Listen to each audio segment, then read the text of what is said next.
Bonjour mesdames et messieurs, bienvenue dans ce journal. Voici les titres de ce 4 juin 2017. Le 51e sommet ordinaire des chefs d'État et de gouvernement de la Communauté économique des États de l'Afrique de l'Ouest se tient ce dimanche à Monrovia au Libéria, un sommet auquel prend part le chef de l'État, le président Alassane Ouattara.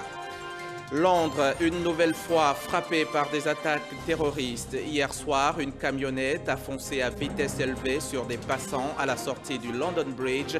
Puis, les occupants du véhicule en sortent pour poignarder des passants près du pont jusqu'au Borough Market. Bilan, 10 morts, dont les 3 assaillants.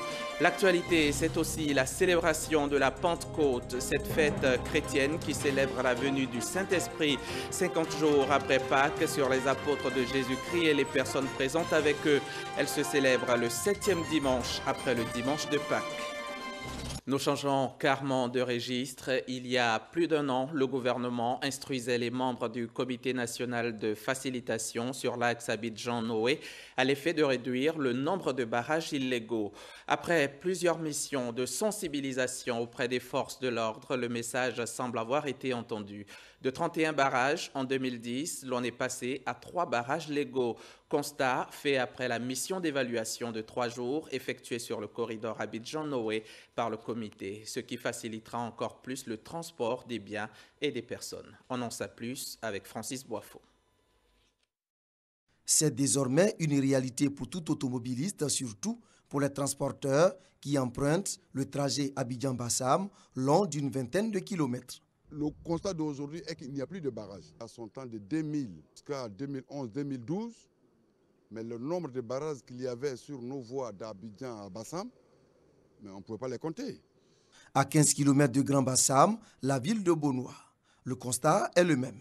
Depuis qu'il n'y a plus de barrage sur la voie, on met 40 minutes, maximum 45 minutes pour arriver à Abidjan. Compte tenu du fait qu'il y a vraiment peu de contrôle, les chauffeurs vraiment vont très vite. Et puis nous avons l'état des véhicules qui sont très défectueux et cela occasionne énormément d'accidents sur la voie. À ces problèmes s'ajoutent les plaintes des transporteurs sur l'axe Aboisseau-Noé, frontière du Ghana. Ça commence carrefour de Krendiabo, il y a douane de contrôler. Saouma, il y a douane. Donc douane c'est trop. Police, ça va. Gendarmerie, il n'y a pas de problème. Le directeur régional des douanes d'Aboisseau, lui, parle plutôt de postes d'observation tenus par des agents des douanes et non des barrages douaniers.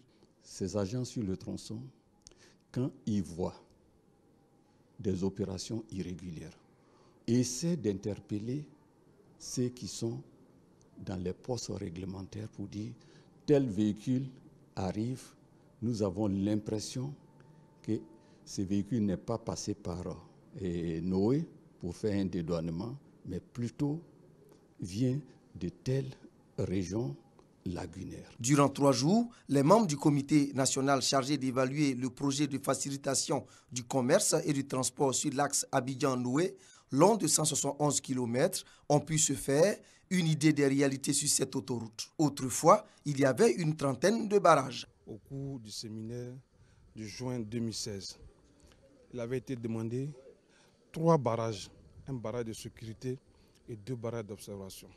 Et au cours de notre passage depuis Abidjan jusqu'à Noé, nous avons constaté cela. Sur la route, on constate que les pratiques anormales ont cessé. Et c'est très important pour nous. Nous allons veiller au grain pour que cette situation ne change pas, pour ne pas qu'ils retombent encore dans les mauvaises habitudes de raquettes. Pour les forces de l'ordre, la fluidité routière ne doit pas être une porte ouverte au trafic de stupéfiants. Les transporteurs qui savent qu'ils ne doivent pas se faire complices des contrebandiers. Les transporteurs de la région du Sud Komoué ont également été invités à se conformer aux règles de conduite et à éviter les surcharges. La surcharge a un effet néfaste non seulement sur l'industrie du transport, mais aussi et surtout sur la santé de nos routes et par ricochet sur la sécurité de nos usagers. C'est pour cela que nous menons la campagne, pour que cette loi qui a été prise au niveau communautaire, qui nous demande de ne pas surcharger nos camions, qu'elle soit respectée. Selon des statistiques, la surcharge fait perdre plus de 30 milliards de francs CFA par an aux États membres de l'Union économique et monétaire ouest-africaine, UEMOA.